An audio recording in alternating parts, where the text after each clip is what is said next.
हरे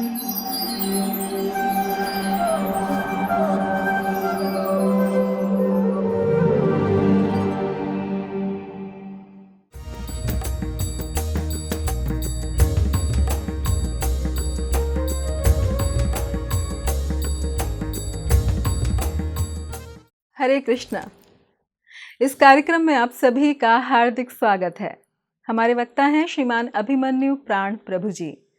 प्रभु जी अंतर्राष्ट्रीय कृष्ण भावनामृत संघ इस्कॉन के संस्थापक आचार्य कृष्ण कृपा मूर्ति अभय चरणार वृंद भक्ति वेदांत स्वामी श्रील प्रभुपाद के प्रिय शिष्य परम पूज्य राधानाथ स्वामी महाराज के दीक्षा प्राप्त शिष्य हैं। प्रभु जी ने इलेक्ट्रॉनिक्स एंड टेलीकम्युनिकेशन इंजीनियरिंग में बीटेक किया है। वह सन 2007 में वे इस्कॉन से जुड़े।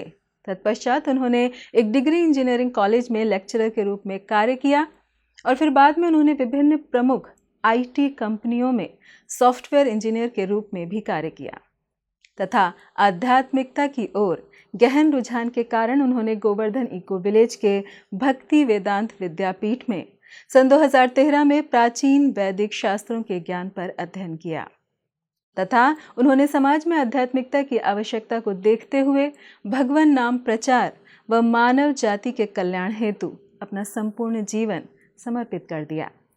वर्तमान में प्रभु जी गोवर्धन इको विलेज में विभिन्न प्रकार की प्रमुख सेवाओं में संलग्न हैं तथा विभिन्न भाषाओं में अनेक स्थानों, स्कूलों और कॉलेजों में भगवत गीता और श्रीमद् भागवतम से प्राप्त शिक्षाओं के आधार पर कृष्ण भावना का प्रचार कर रहे हैं।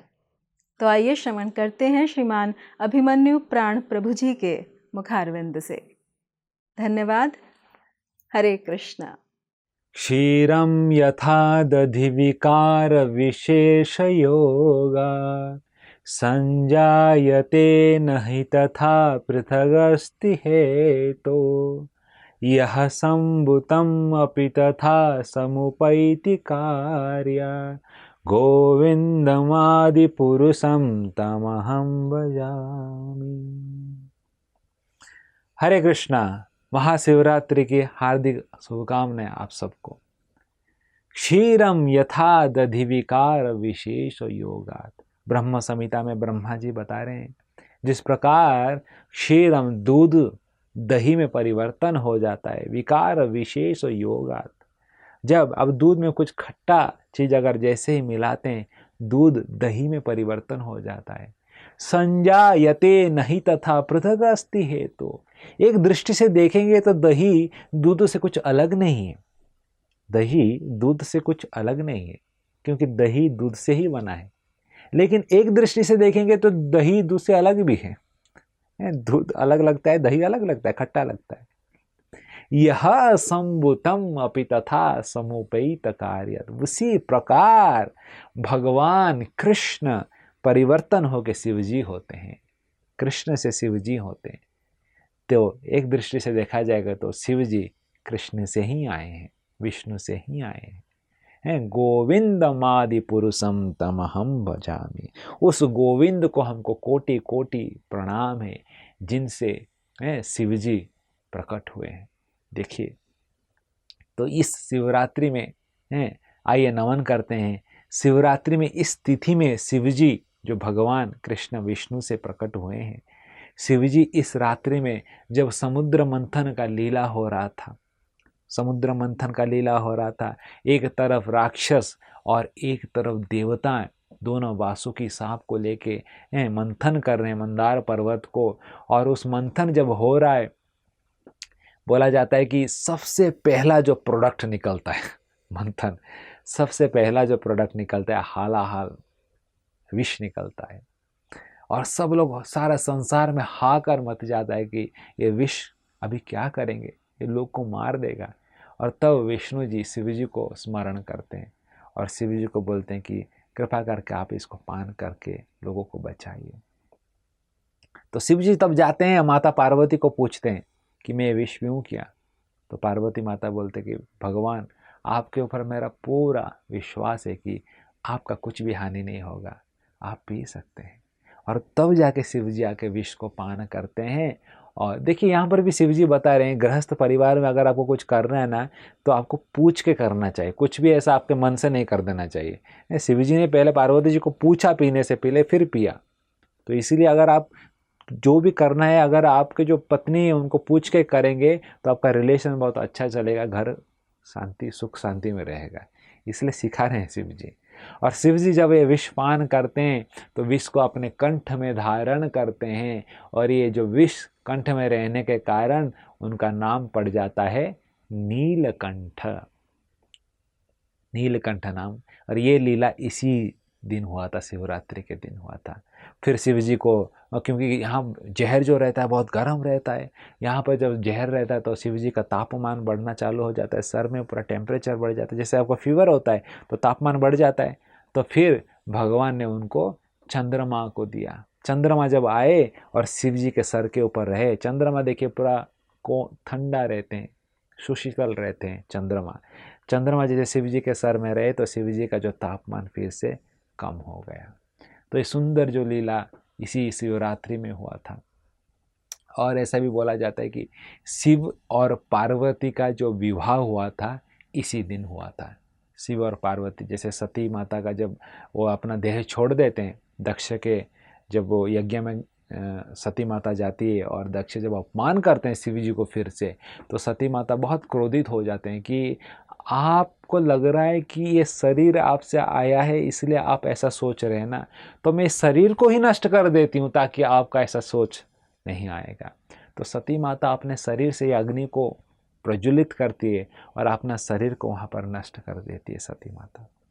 और सती माता का शरीर नष्ट होने के बाद में हिमालय के पुत्री पार्वती के रूप में सती माता फिर से एक नए शरीर में आती है, और फिर शिव पार्वती का विवाह इसी रात्रि में होता है। इसीलिए इसको भी बहुत धूमधाम से लोग उजागर करके इसको पालन करते हैं शिवरात्रि में। और ऐसा भी बोला जाता है कि जब प्रलय का समय आता है, प्रलय के समय पर शिव जी तांडव नृत्य करते हैं, वो भी ऐसा इसी स्थिति में आता है शिव जी जब तांडव नृत्य करते हैं। तो इस प्रकार ये शिवरात्रि इस सब को लेके मनाया जाता है शिवरात्रि। तो आइए शिव जी के बारे में थोड़ा चर्चा करते हैं।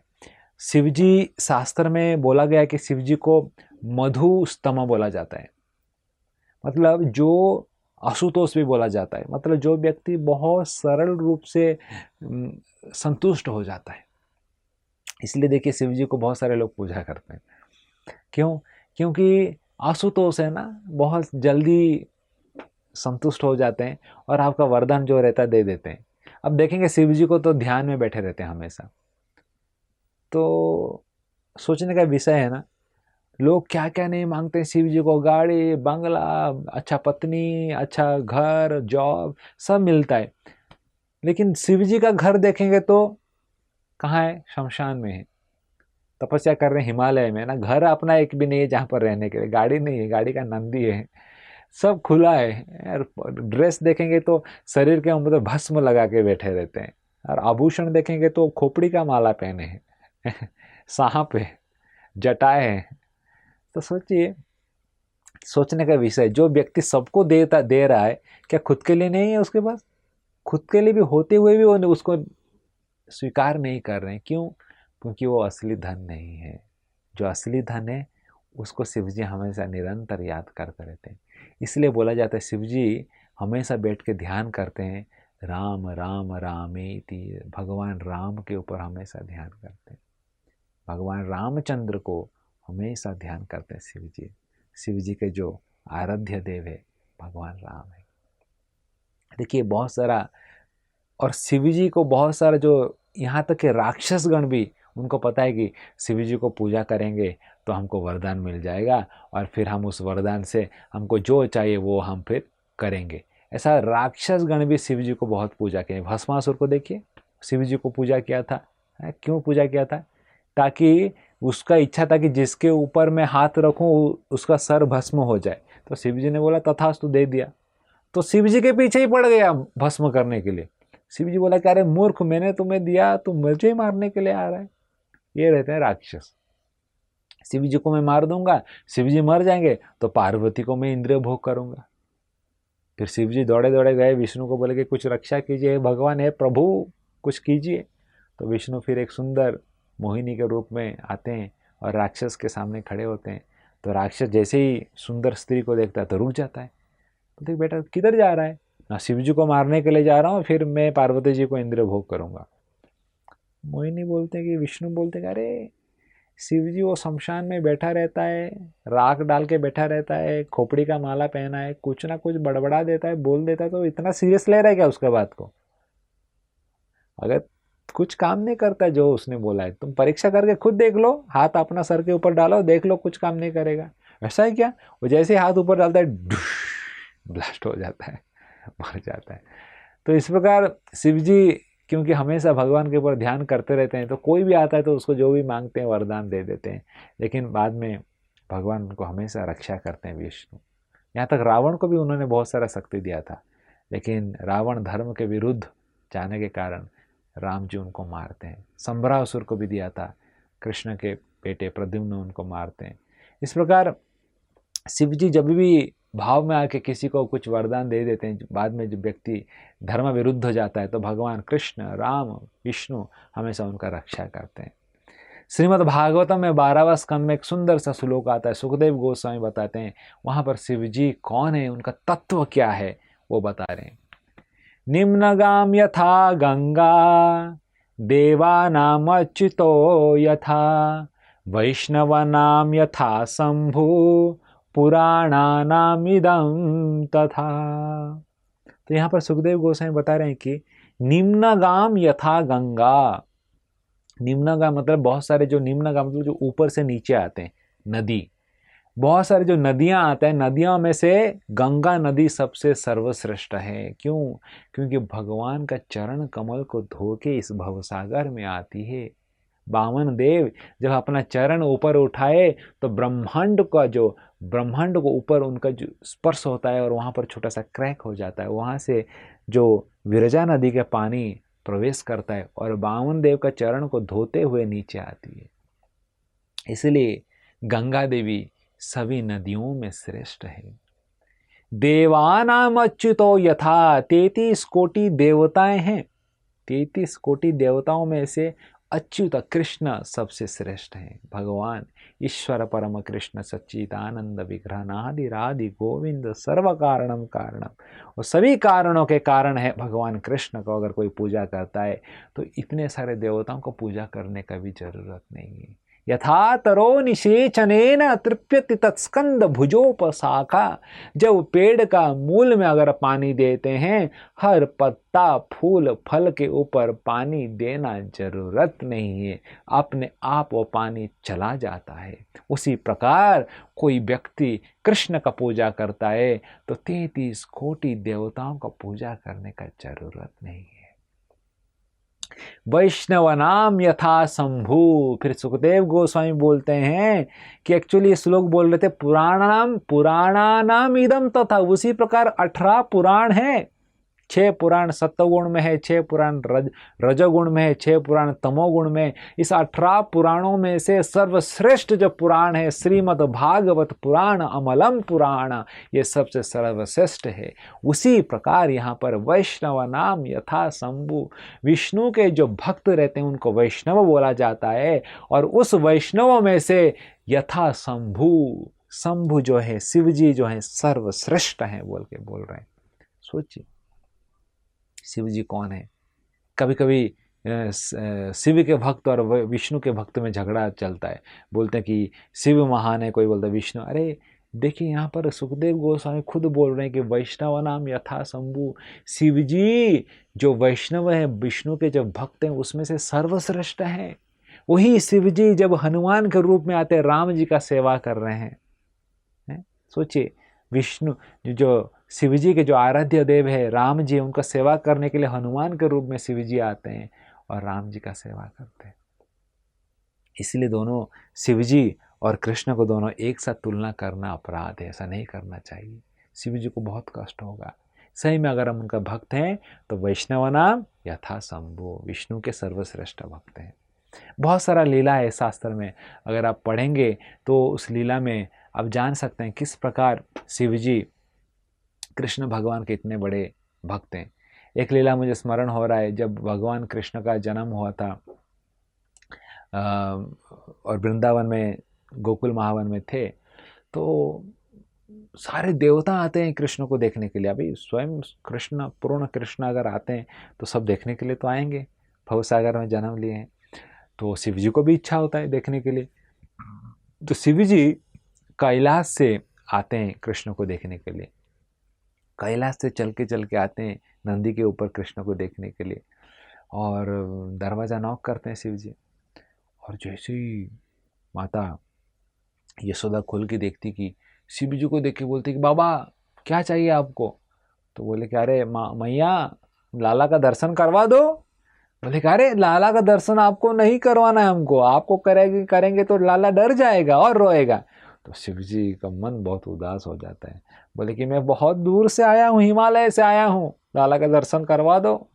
मैया बोलती नहीं नहीं बाबा, लाला मेरा बहुत छोटा है, आपको देखेगा तो डर जाएगा, वैसे ही बहुत सारे राक्षस आ रहे हैं उसको मारने के लिए, पूतना आई थी, बड़े बड़े राक्षस आ रहे हैं, और आपको मुझे ऐसा मत, और कुछ भी आप मांगिए मैं आपका इच्छा पूर्ण कर दूंगा, पैसा चाहिए, अन्न चाहिए, कुछ भी मांगिए।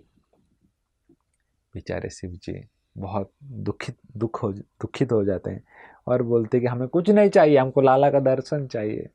तो माता यशोदा बोलती वो तो मैं नहीं कर सकती हूँ, कृपा करके क्षमा कीजिए, दरवाजा बंद करके चली जाती है।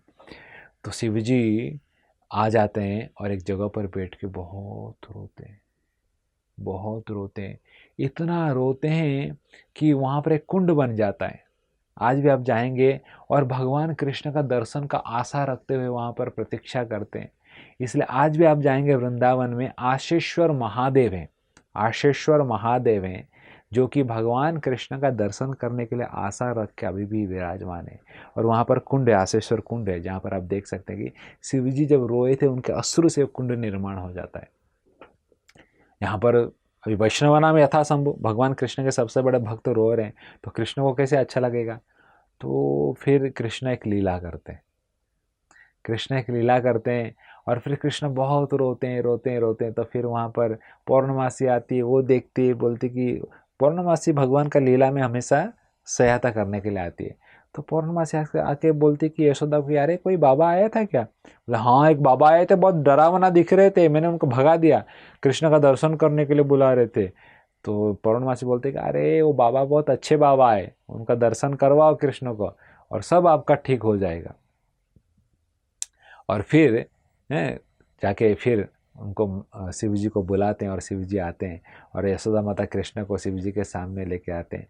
और जैसे ही शिव जी को कृष्ण देखते हैं उनका रोना बंद हो जाता है और यशोदा माता सब आनंदित, अरे ये लाला इतना रो रहा था, आपको देख के रोना बंद हो गया।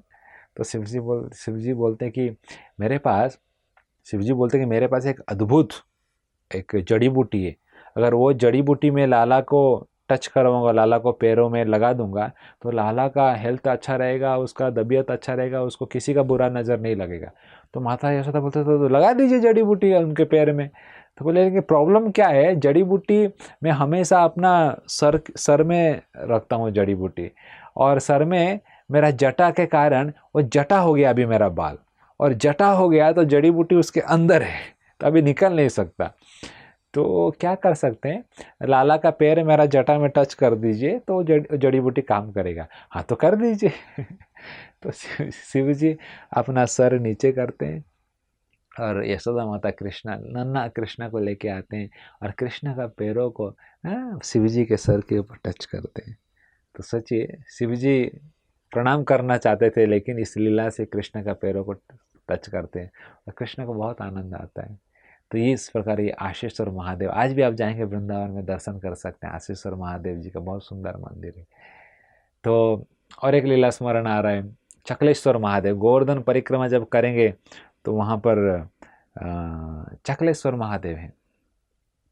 देखिए पूरा ये जो ब्रज धाम को चारों दिशा से शिवजी रक्षा करते हैं।